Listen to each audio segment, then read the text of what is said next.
Hello, dear students. How are you all? I hope you all are well and in a good health. तो आज जो topic हम start करने लगे हैं वो एंजाइम्स। एंजाइम्स चैप्टर नंबर 6 है आप लोगों की बायोलॉजी की 9th क्लास की बुक का। इस चैप्टर में जो मेजर कॉन्सेप्ट्स हम डिस्कस करेंगे वो हैं characters of enzymes, factors affecting the rate of enzyme action और मैकेनिज्म ऑफ एंजाइम एक्शन। सबसे पहले हम स्टार्ट करेंगे एंजाइम्स के इंट्रोडक्शन से। पढ़ने से पहले आई वुड रिकमेंड कि आप लोग अपनी बुक्स ज़रूर खोल लें ताकि आप लोग मार्क कर लें अपनी बुक्स पे कि कौन कौन से पॉइंट्स आपने किस तरह से याद करने हैं, कौन सा पॉइंट आपको शॉर्ट क्वेश्चन के पॉइंट ऑफ व्यू से याद करना है और कौन सा लॉन्ग क्वेश्चन के पॉइंट ऑफ व्यू से। तो अगर आप अपनी बुक का पेज नंबर 107 ओपन करें तो इसमें आप देखेंगे कि आपका जो चैप्टर का फर्स्ट पेज है वो आपके सामने आ जाएगा। इसका जो सेकंड सेंटेंस है उसमें दी हुई है मेटाबॉलिज्म की डेफिनेशन। मेटाबॉलिज्म क्या होता है? Metabolism is the set of biochemical reactions that occur in living organisms in order to maintain life.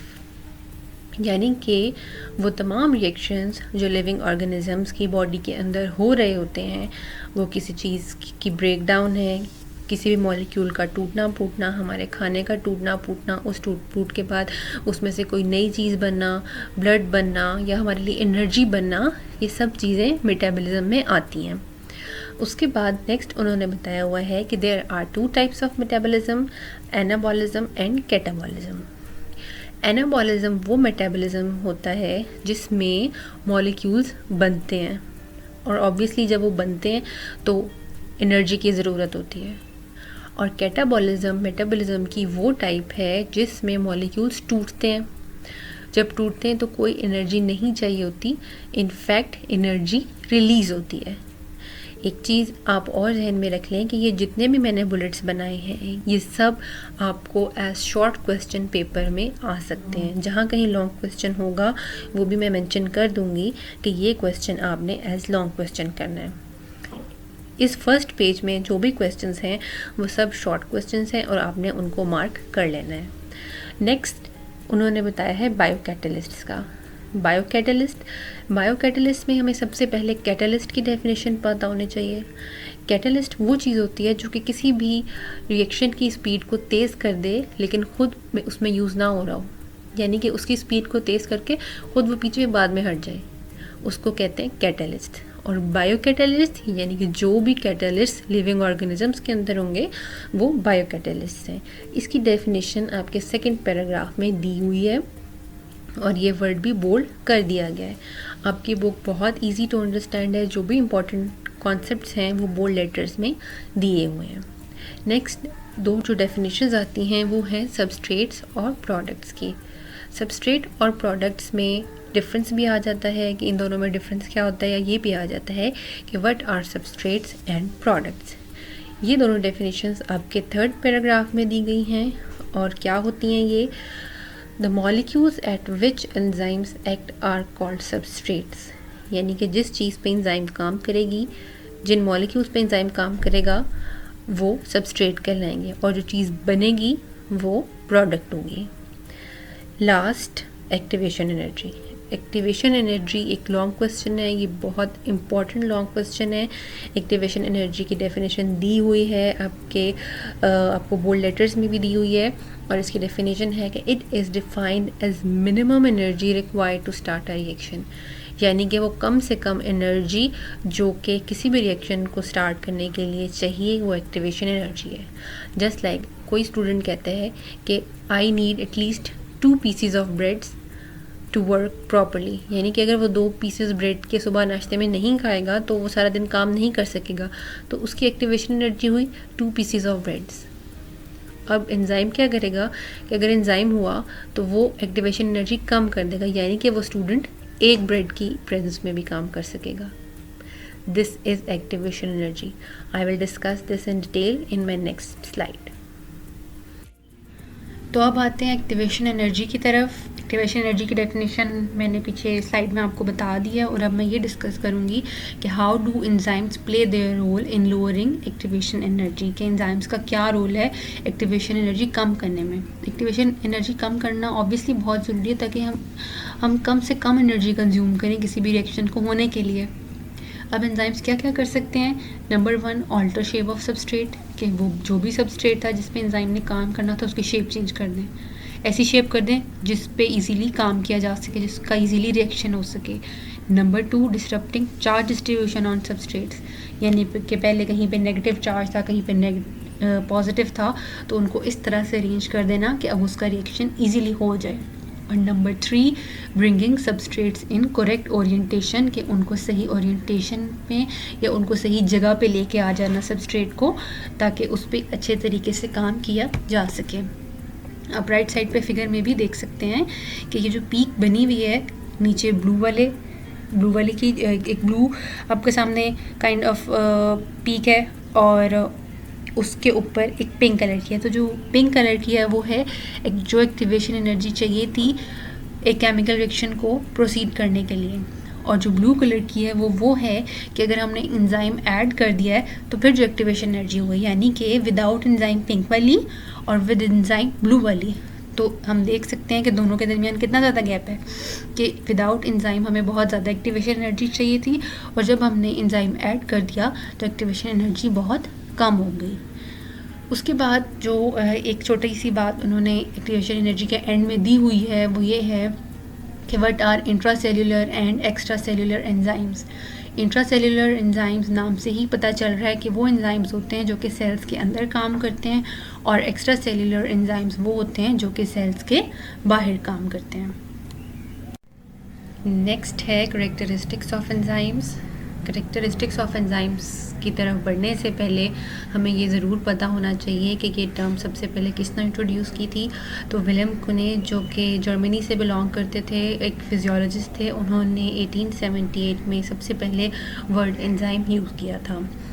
Characters की तरफ बढ़ती हूँ तो फर्स्ट कैरेक्टर जो है उसका ये है कि ऑल एंजाइम्स आर प्रोटीन्स, कि जितने भी एंजाइम्स हैं वो ऐसा कुछ नहीं है कि वो कोई बड़ी सी चीज़ है, कोई छोटी सी चीज़ है या कोई केमिकल है। ये सिंपल जैसे बाकी प्रोटीन्स होती हैं, ये भी एक प्रोटीन है, अमाइनो एसिड्स की बनी हुई प्रोटीन्स, बस ये अपने फंक्शन में डिफरेंट है कि ये केमिकल रिएक्शंस को कैटालाइज करती हैं। नेक्स्ट है कि एंजाइम्स फास्टन द रिएक्शंस। ये हमने पहले भी पढ़ा था जब हमने बायो कैटालिस्ट की डेफिनेशन पढ़ी कि एंजाइम्स का काम क्या है, कि रिएक्शंस को स्पीड अप कर देना और ख़ुद अनचेंज रह जाना। नेक्स्ट है कि enzymes are specific in their action, जिसका मतलब ये है कि एक एंजाइम अपना काम करने के लिए स्पेसिफिक है, कि वो सिर्फ अपना ही काम कर सकता है। ये नहीं है कि एक एंजाइम सारे काम कर सकता है। मिसाल के तौर पे अगर एक एंजाइम ने कार्बोहाइड्रेट्स पे काम करना है तो वो सिर्फ कार्बोहाइड्रेट्स पे ही काम करेगा, ये नहीं होगा कि वो लिपिड्स पे या किसी और चीज़ पे भी काम कर ले। इसी तरह अगर एक एंजाइम का काम है कि उसने ब्रेक डाउन करनी है तो सिर्फ वो ब्रेक डाउन करेगा, वो मॉलिक्यूल्स को आपस में लिंक नहीं कर सकता। और इस तरीके से जिस एंजाइम का काम मॉलिक्यूल्स को आपस में लिंक करना है वो ब्रेक डाउन नहीं कर सकता। आगे है एक्टिव साइट। एक्टिव साइट की डेफिनेशन आपकी बुक में दी हुई है, वो आपने वहाँ से लर्न कर लेनी है। एक्टिव साइट एंजाइम की वो जगह होती है जहाँ पे आगे सबस्ट्रेट बाइंड करता है और वहाँ पे एंजाइम अपनी एक्टिविटी परफॉर्म करता है और सबस्ट्रेट को प्रोडक्ट में कन्वर्ट कर देता है। तो एक्टिव साइट की जो डेफिनेशन है वो मैं रीड भी कर देती हूँ कि it is a catalytic region, it recognises and binds substrate and then carries out reaction. Next है इनहिबिटर्स एंड एक्टिवेटर्स। ये दो जो टर्म्स हैं एक दूसरे के ऑपोजिट हैं।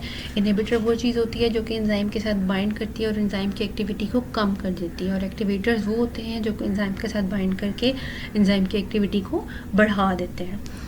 नेक्स्ट एक लंबा पैराग्राफ है जिसमें डिफरेंट डेफिनेशंस दी हुई हैं। सबसे पहले उन्होंने कोफैक्टर के बारे में बताया है कि कुछ एंजाइम्स को अपनी प्रॉपर फंक्शनिंग के लिए कुछ एक्स्ट्रा मॉलिक्यूल्स की ज़रूरत होती है जिनको कोफैक्टर्स कहते हैं, और अगर ये मॉलिक्यूल्स टाइटली बाउंड हों तो उनको प्रोस्थेटिक ग्रुप कह देते हैं, और अगर लूजली बाउंड हों तो उनको कोएंजाइम्स कह देते हैं।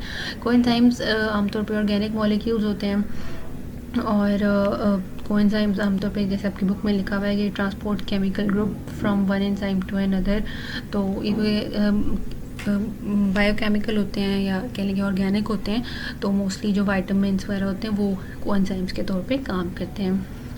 लास्ट पॉइंट उन्होंने ये लिखा हुआ है कि बहुत बहुत से एंजाइम जो हैं वो मेटाबॉलिक पाथवेज में काम करते हैं, जिसका मतलब ये है कि एक एंजाइम ने जो काम किया, उसकी प्रोडक्ट जो बनाई, उस प्रोडक्ट को अगला एंजाइम यूज़ करेगा और उससे एक और प्रोडक्ट बनाएगा। अगली जो प्रोडक्ट बनेगी उस पर एक और एंजाइम आके काम करेगा, एक नई प्रोडक्ट बनाएगा। इस तरह से एक पूरा पाथवे बन जाता है स्टेप बाय स्टेप, जिसको हम एक मेटाबॉलिक पाथवे कहते हैं। उसके बाद दिए हुए हैं यूजेस ऑफ एंजाइम्स कि एंजाइम्स का यूज़ कहाँ कहाँ पे है। नंबर 1, इसका यूजेज फूड इंडस्ट्री में होता है। फूड इंडस्ट्री में किस तरह से इसका यूजेज होता है, स्टार्च होती है जो कि हमें प्लांट सोर्सेज से, वीट से, कॉर्न से, कहीं से भी मिलती है, उसकी एंजाइम्स ब्रेक डाउन करते हैं और ग्लूकोज और माल्टोज बन जाती है उससे, और वो ग्लूकोज और माल्टोज ब्रेड्स और बन्स बनाने के काम आती है। उसके बाद ब्रूइंग इंडस्ट्री जो कि मशरूबात की सनत है, उसमें भी इसी तरीके से स्टार्च और प्रोटीन की तोड़ फोड़ करके जो छोटी शुगर्स बनती हैं उनकी फर्मेंटेशन होती है और उस फर्मेंटेशन से मुख्तलिफ मशरूबात बना ली जाती हैं। बाद पेपर इंडस्ट्री में भी इसी तरीके से इस्तेमाल है एंजाइम्स का कि स्टार्च की जब तोड़ फोड़ होती है तो जो उसकी विस्कोसिटी है, उसकी विस्कोसिटी कहते हैं उसकी थिकनेस है, उसकी थिकनेस कम हो जाती है स्टार्च की, और उसकी जो कम थिकनेस होती है वो पेपर की प्रोडक्शन में हेल्पफुल होती है। और लास्ट है बायोलॉजिकल डिटर्जेंट्स, जो ये अमाइलोलिटिक एंजाइम्स हैं या प्रोटीजेस भी कभी कभी ये यूज़ होते हैं डिफरेंट डिटर्जेंट्स में। प्रोटीजेस वो एंजाइम्स होते हैं जो कि प्रोटीन्स को डिग्रेड करते हैं। तो जो एंजाइम प्रोटीन को ख़त्म करेगा वो कपड़ों पे से प्रोटीन के निशान हटाने के लिए इस्तेमाल होगा। इसी तरह अमाइलेजेस हैं, वो कपड़ों पे से मुख्तलिफ जो स्टार्च के नगर निशान को लगे रह गए हैं उनको हटाने के लिए इस्तेमाल हो सकता है। उसके बाद हमारे पास आ जाते हैं factors affecting the rate of enzyme action. इसमें हम क्या पढ़ेंगे कि एंजाइम्स जो हैं वो बहुत सेंसिटिव होते हैं पीएच के लिए, टेम्परेचर के लिए, सबस्ट्रेट के लिए। यानी कि अगर थोड़ा सा भी टेम्परेचर आगे पीछे हो गया, पीएच चेंज हो गई या उनके जो सराउंडिंग एनवायरनमेंट है वो चेंज हो गया तो उनकी एक्टिविटी अफेक्ट हो सकती है। तो क्या क्या फैक्टर्स हैं जो कि एंजाइम की एक्टिविटी को अफेक्ट करते हैं, उनमें नंबर 1 टेम्परेचर होता है, उसके बाद सबस्ट्रेट कंसनट्रेशन, और नंबर 3 पे पीएच। इनको हम 1 बाय 1 आगे डिस्कस करते हैं। जो सबसे पहला फैक्टर है जिस पर एंजाइम एक्टिविटी डिपेंड करती है वो टेम्परेचर है।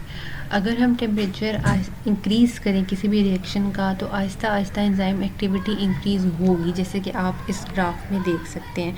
इस ग्राफ में जो इसकी पीक है यहाँ पे, ये वो जगह है कि जहाँ पे एंजाइम की एक्टिविटी मैक्सिमम होगी, लेकिन इसके बाद अगर हमने मज़ीद टेम्परेचर बढ़ाया तो एंजाइम की एक्टिविटी आहिस्ता आहिस्ता कम होने लग जाती है। ये जो रीजन है जहाँ पे एंजाइम की एक्टिविटी सबसे ज़्यादा होती है, इस टेम्परेचर को कहते हैं एंजाइम का ऑप्टिमम टेम्परेचर, यानी कि वो टेम्परेचर जिस पे एंजाइम बेस्ट काम करता है।